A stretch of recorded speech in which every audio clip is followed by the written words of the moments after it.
Mellissa Thomas here with Florida National News, here with Mayor Philip Levine, who is, of course, running for Florida governor. Thank you so much for taking the time to come here.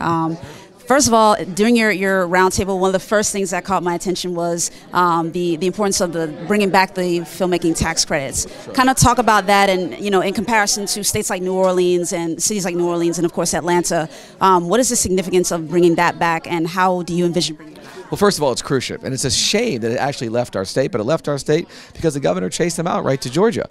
I come from Miami, and we had a little show there called Miami Vice that did wonders for our community. But what an industry, film and television production. It's a $1.5 billion industry for Florida.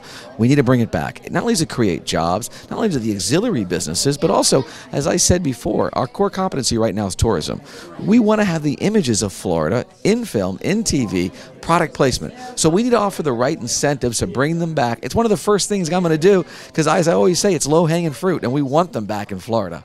Awesome. And one of the other first things that you had mentioned in there is the importance of focusing back on education. So kind of talk to us about what steps you plan to take to bring that, to improve education. Well, I can tell you the first thing we're going to do is pay teachers a nationally competitive salary, because right now they make $10,000 less than the national average. Folks are teaching and they have second jobs to live. They're paying money out of their own pocket for school supplies. It's disgraceful. We need to pay them a fair compensation, because you cannot create a 21st century economy unless you have 21st century schools. That's what we need to do. We need to do it fast. And then right off of that, how would you plan to fund that kind of exercise, increasing their paychecks?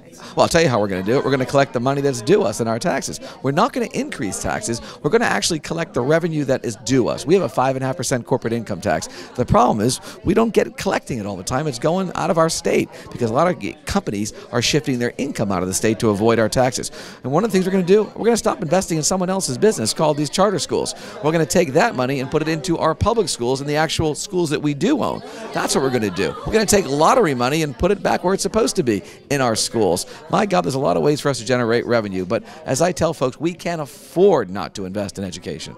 And lastly, for those who might still be on the fence in this race, what do you feel are the reasons why folks should vote for you specifically? Specifically, because I'm somebody who started from nothing. $500 and I built a company.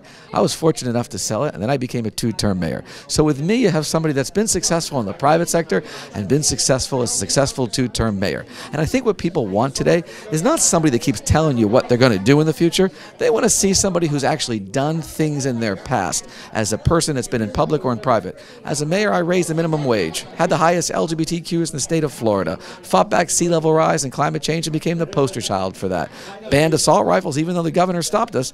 We've done these things. So the only way you can tell if someone's going to get things done is look at what they've done in the past. All right. Thank you so much, Mayor Levine. We appreciate your time. Thank you so much. Thank you.